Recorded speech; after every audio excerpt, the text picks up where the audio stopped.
Pag sinabing katipunan, sino agad ang nasa isip natin? Siyempre, si Andres Bonifacio, di ba? Ang ama ng katipunan.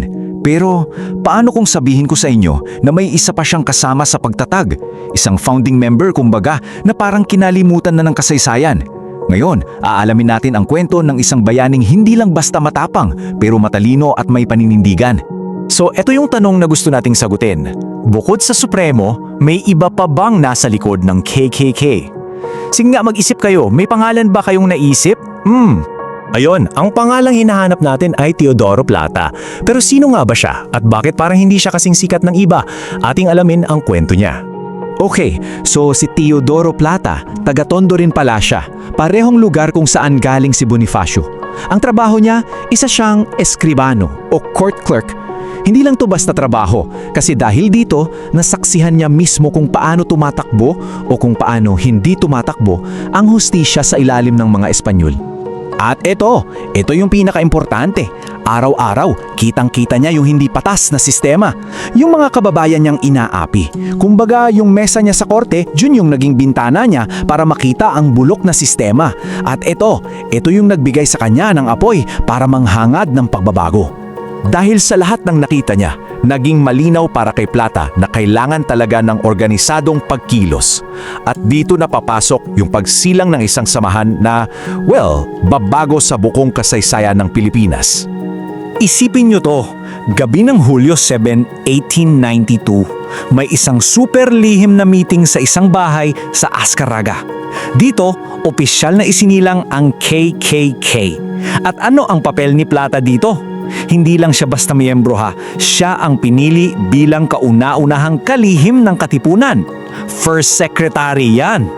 So ayun na nga, dito natin makikita na hindi pala solo flight si Bonifacio. Tatlo pala sila, parang 3 pillars talaga ng katipunan.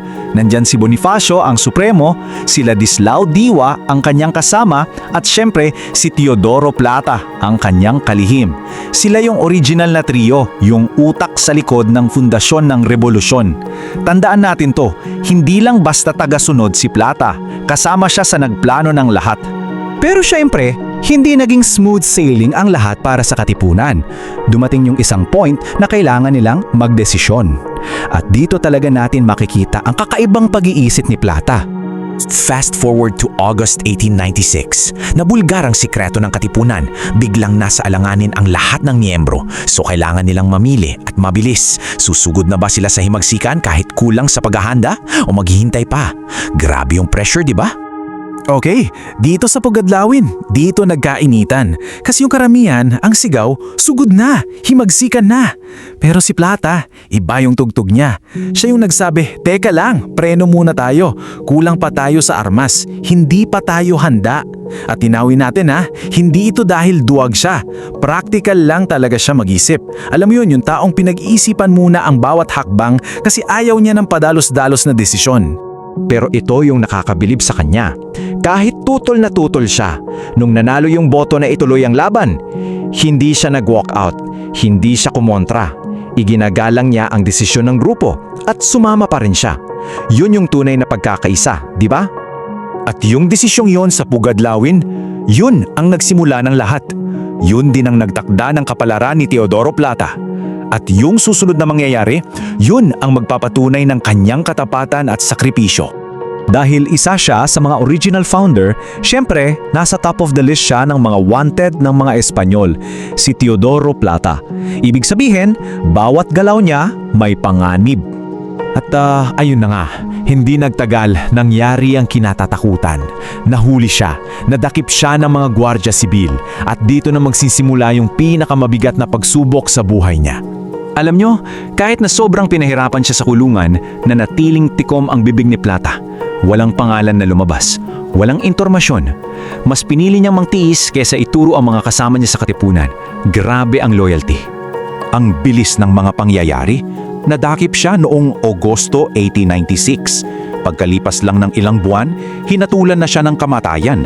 At noong Pebrero 6, 1897, sa Bagong Bayan, sa parehong lugar kung saan binitay si Rizal, doon din hinarap ni Teodoro Plata ang firing squad. Oo, maikli lang ang buhay niya, pero ang iniwan niyang pamana sobrang laki. So ano ba talaga yung mga aral na makukuha natin sa kwento ni Teodoro Plata? Ayan, ano ba yung takeaway natin? Ano ba yung pinaka-importanting aral na iniiwan sa atin ng buhay niya? For me, may dalawang malaking aral. Una, mahalaga ang pagiging maingat at mapanuri. Hindi lahat ng kabayanihan ay nasa pagsugod lang ng walang plano. Minsan, ang tunay na tapang ay nasa pag-iisip at paghahanda. At pangalawa, yung pagkakaisa. Kahit hindi kayo magkasundo sa opinyon, pag may desisyon na ang grupo, sama-sama pa rin paninindigan. So, iiwan ko sa inyo ang tanong na to. Sa panahon ngayon na madalas nating pinapalakpakan yung mga matatapang at palaban, paano natin binibigyan ng halaga yung mga bayani na tulad ni Teodoro Plata, yung mga nag-aalok ng talino, ng pag-iingat at ng practicality? Ang kwento niya, isang paalala na ang pagiging bayani ay may iba't ibang anyo. Kung nagustuhan mo ang kwentong ito, huwag kalimutang i-like ang video, mag-subscribe at i-on ang notification bell para sa iba pang alamat at kwentong bayan.